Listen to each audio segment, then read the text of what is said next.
முதன்முறையாக புல்லடியிடுவோம். எதற்காக? மக்களால் நாட்டை சீர் செய்வதற்கான புல்லடி. அதுதான் தேசிய மக்கள் சக்திக்கு வழங்கும் புல்லடி. சரி, ஒரு புறம் நியாயம்தான். நீங்கள் இதற்கு முதல் எங்களுக்கு வாக்களிக்காதது ஏனது? உங்களுக்கு நம்பிக்கை இருக்கவில்லை நாங்கள் ஜெயிப்போம் என்று. அப்போது யோசித்தீர்கள், யார் குறைந்தளவு கெட்டவர், அதிகளவு கெட்டவர் என்று தெரிவு செய்தீர்கள். என்பிபி நல்லதுதான், ஜேவிபி நல்லதுதான், ஆனால் ஜெயிக்க மாட்டார்களே. அதனால் கோட்டா வருவதை எப்படியாவது நிறுத்த வேண்டும் அல்லது சஜித் வருவதை தடுக்க வேண்டும் என்று வாக்களித்தீர்கள். ஏனென்றால் நாங்கள் வெல்வதற்கான சாத்தியம் இருக்கவில்லை. நீங்கள் அப்படி யோசித்தது ஒரு புறம் நியாயமாகும். ஆனால் இம்முறை நியாயமாகாது. ஏனென்றால் இம்முறை தேசிய மக்கள் சக்திக்கு வரும் எல்லா தேர்தல்களையும் வெல்லும் சாத்தியம் இருக்கிறது. இப்போதே உங்களுக்கு தெரியும். உங்களுடைய சிங்கள நண்பர்களிடம் கேட்டு பாருங்கள். மிக பெருமளவினர் மாத்தறை, ஹம்பந்தொட்ட, காலி, அனுராதபுரம், குருநாகல, கம்பஹா தான் தீர்மானிக்கின்ற பிரதேசம். கம்பஹாவை யார் ஜெயிக்கிறார்களோ அவர்கள்தான் ஆட்சி அமைப்பார்கள். இம்முறை கம்பஹாவை வெல்வது நிச்சயம் என்பிபி தான். அதனால் என்ன? எங்களுக்கு ஆட்சி அமைக்கக்கூடிய சூழல் உருவாகி இருக்கிறது. சிங்கள மக்களின் வாக்கினால் ஆட்சி அமைத்து பலனில்லை. சிங்கள மக்களின் விருப்பத்தோடு மட்டும் ஆட்சிவிடும் வருவதை பொருத்தமானதோ போதுமானதோ அல்ல.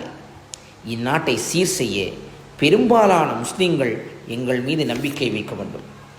தமிழ் மக்களில் பெரும்பாலானோர் எங்களுக்கு வாக்களிக்க வேண்டும்.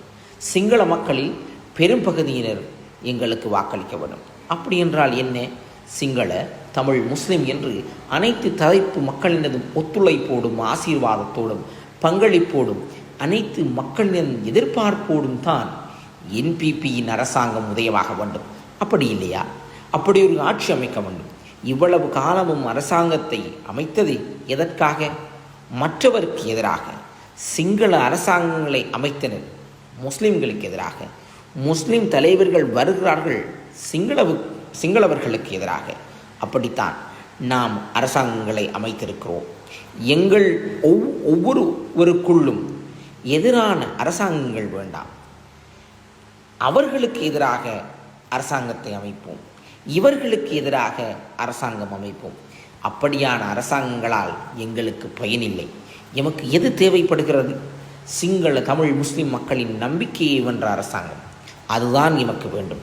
எமது நாட்டை சீர் செய்வதற்கான முதற்படி அதுதான். இந்த நாட்டை முன்னேற்ற முதலில் தேசிய ஒற்றுமை உருவாக்க வேண்டும்.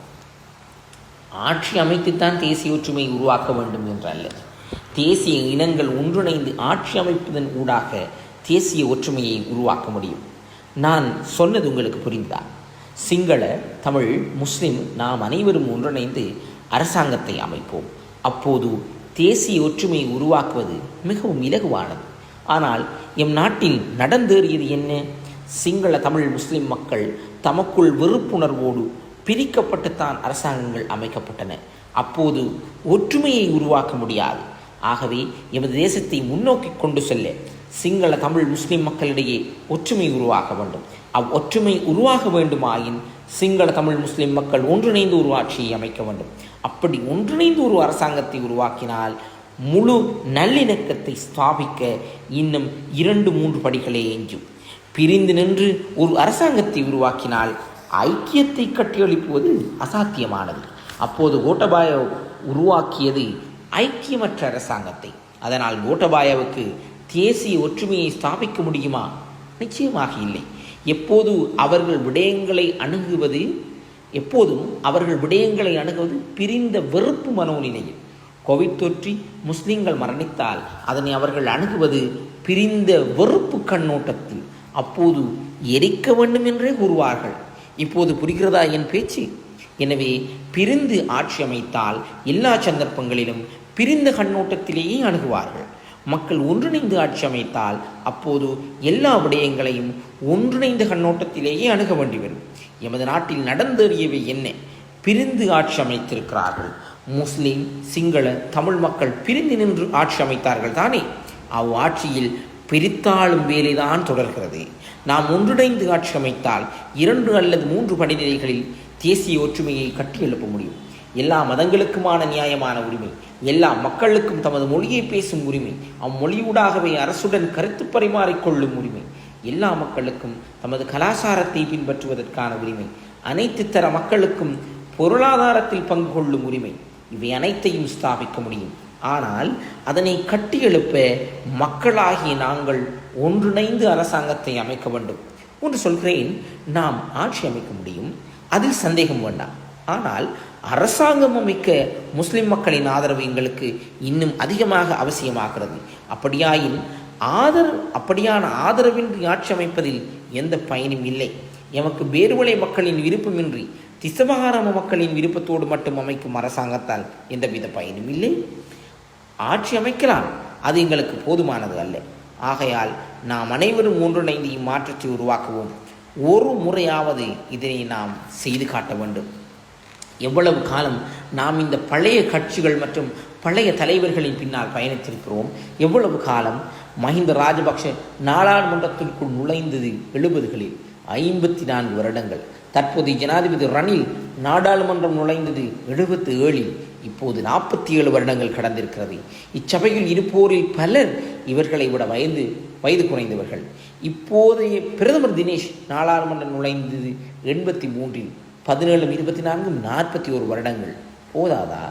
நாடாளுமன்றத்திற்கு தினேஷ் நுழைந்து 41 வருடங்கள், ஜனாதிபதி ரணில் நுழைந்து 47 வருடங்கள், முன்னாள் ஜனாதிபதி மஹிந்த நுழைந்து 54 வருடங்கள் போதும் என நான் சொல்கிறேன்.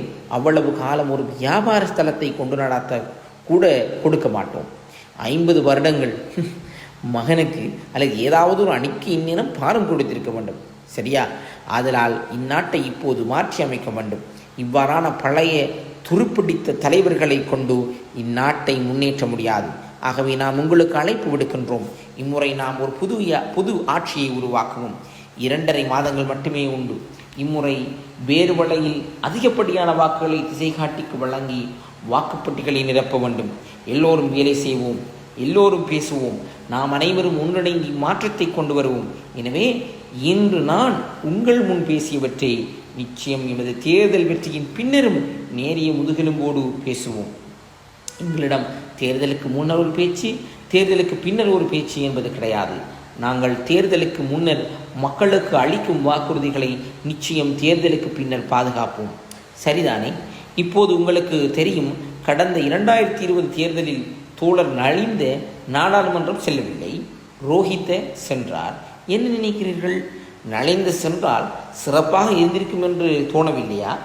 ரோஹித்துவை எதற்காக அனுப்பினோம் என்று கவலை கொள்ளவில்லையா? நியாயமாக கேட்கிறேன்.